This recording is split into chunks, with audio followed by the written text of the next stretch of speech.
अस्सलाम वालेकुम मेरे दोस्तों। अभी जैसे आप लोगों को पता है कि मैं यूरोप में हूँ और यूरोप आप लोगों को पता है कितना खूबसूरत है। ये यूरोप नहीं है, ये मेरा और आपका पाकिस्तान है। ये वो पाकिस्तान है जिसके लिए हम सब ने मिलकर बड़ी कुर्बानियाँ दी हैं। अल्हम्दुलिल्लाह बहुत ही खूबसूरत, स्वाब काला। प्लीज़ आप लोग आएँ, विज़िट करें।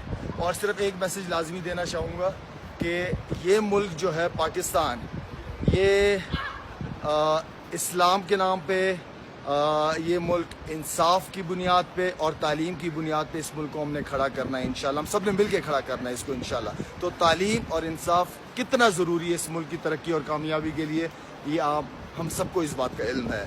तो मेरी रिक्वेस्ट है उन सब बड़ों से कि हम आवाम को सीधा रास्ता दिखाए, कि हमें एक रास्ता दिखाए। हम बेसिकली कंफ्यूज हुए हैं कि हम ना इस तरफ है ना उस तरफ है, तो हमें एक ऐसा रास्ता दिखाए जो इस मुल्क की तरक्की और कामयाबी की तरफ हमें लेके जाए। ये जन्नत है अल्हम्दुलिल्लाह।